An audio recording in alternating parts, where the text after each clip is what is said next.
Hi guys, hope you all are doing great. This year has started with a beautiful vintage look DIY candle stand. I had ordered sheer kurma for some guests recently. उसी से ये दो मिट्टी के pots मैंने बचा के रखे हुए थे और उसके साथ I used two old discarded coasters. तो बस मैंने शुरू कर दिया इनको स्टैक करना. I have used silicone glue. आप फेविकॉल ग्लू भी यूज़ कर सकते हो. I stacked them in a mirror image to add a symmetry to it. By the way, इस तरह की मिट्टी के पॉट्स या मिट्टी के कुल्हड़ आपको लोकल चाय वेंडर्स या फिर लोकल पॉटरी शॉप्स पर इजीली मिल ही जाते हैं. उसके बाद मैंने लिया है air dry clay from Jovi brand. You can also use Fevicryl air dry clay. The advantage of this one is it comes readily mixed and has more drying time. इसकी thin strings बनाकर borders पर stick कर दिए to hide the joints, and also after making some patterns on these strings, it will give a very nice embossed design. Then I took silicone mold to make beautiful embellishments. इसको पहले talcum powder से dust कर दिया. This helps the clay to come out easily.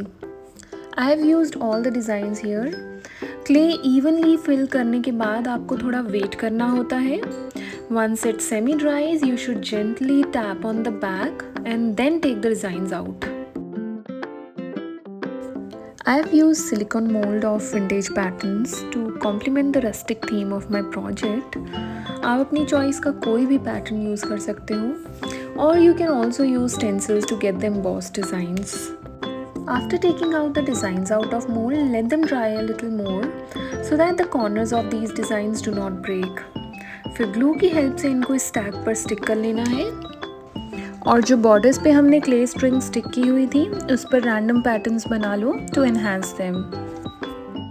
Late the clay dry for 12 to 15 hours minimum. Dry होने के बाद ये इस तरह से दिखेगा.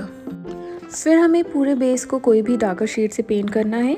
आई used brown shades to give it a wooden based look. Cover all the areas thoroughly and let it dry for some time before starting the next shade. You can also lightly sand the surface after it dries if you want a smoother base for the next layer. I didn't have to do it because it was already smooth and glossy. Look at that finish. Now the magic to get a rustic shade, we're going to use lighter shade of chalk paint on this darker tone using dry brush strokes. The trick here is you need to gently dip your brush into the chalk paint, remove the excess on a tissue or a palette, and lightly sweep it across the surface. Focus on embossed areas and edges to create a natural and weathered effect. And now the metallic wax. Vintage look hai to antique gold is a must. Dab it with your fingertips or a small flat brush. Highlight the raised areas and embellishments gently. Cover the edges too. Slowly build up the shine to bring out the vintage feel. The gold color will highlight the rustic base perfectly.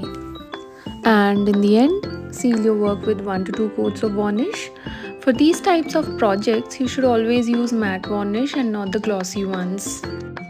And that's it. Our gorgeous antique decor piece is ready to shine. Give it a try yourself and let me know how it turned out for you. Until next time, happy crafting and take care.